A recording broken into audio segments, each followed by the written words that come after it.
Today marks 100 days from seeing some of the world's best athletes. Joining me this morning is one of my good friends, Candy Rodriguez from KXAN in Austin, who's going to head to Tokyo this summer to cover the Olympics. I am so jealous. I know she's going to have fun. Now, it's going to look a little bit different this year. No fans are going to be allowed. So, Candy, thank you so much for joining us. I got to ask you, how are fans and athletes reacting to the news that fans won't be allowed out there? Yeah, Jay, well, first of all, good seeing you today. And yeah, a lot of fans and athletes, as you can understand, are upset fans because you have folks that go every 4 years to the games to watch and see, like you said, the best athletes in the world take the stage, one of the largest stages, right? The Tokyo Olympics.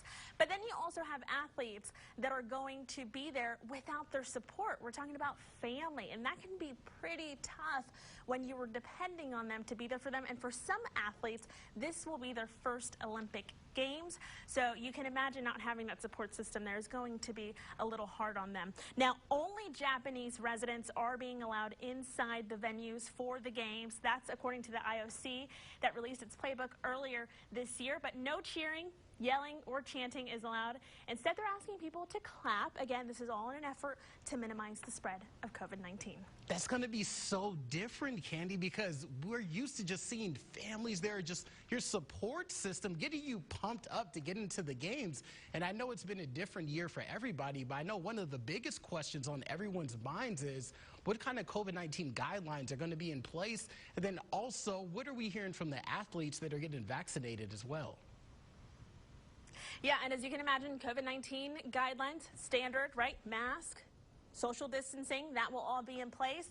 And when it comes to vaccinations from the IOC, it's not required for athletes and officials to get vaccinated, but it is encouraged. And just last week, media, we were in a conversation with Team USA athletes from across the country during the media summit over 3 days, and a lot of the athletes tell us that they are going to get vaccinated. They're in the process of getting vaccinated, and a lot of them have already gotten vaccinated. I could see some conversations sparking right now amongst the athletes on who's vaccinated and maybe somebody who is not vaccinated, and I know you'll be out there to tell those stories. And then also too, working 3.5 years to 4 years getting ready for an event like this, and then it not happening in 2020. What has the last year been like for these athletes?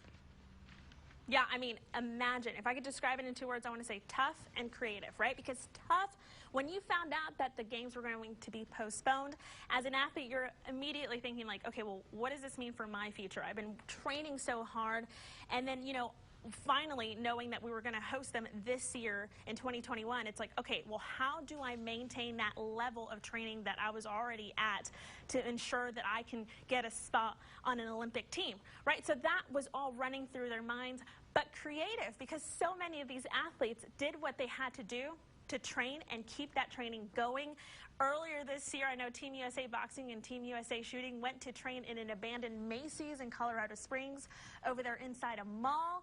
Others have created their own training facilities in their backyards, their living rooms, really anywhere they can think of. So, I mean, if we want to talk about these athletes, I mean, I would truly describe them as inspirational. They've really persevered, but if we want to use the 2020 word, pivot, that's what they did. I see it is. Well, I'm excited. Team USA all the way. You see I got my red, white, and blue on. I am ready for this to happen. I remember 2020. I was excited for seeing the Olympics, and now just a year later, we could see it on all the NBC stations through our Next Star family. Candy, thank you so much for coming on the show. It's so good to see you. It's been so long. Started off in Louisiana, and now we're back in Texas. Likewise, friend. Miss you. Miss you too. Okay, that'll do it all for here. We're going to have more news and weather right after the break.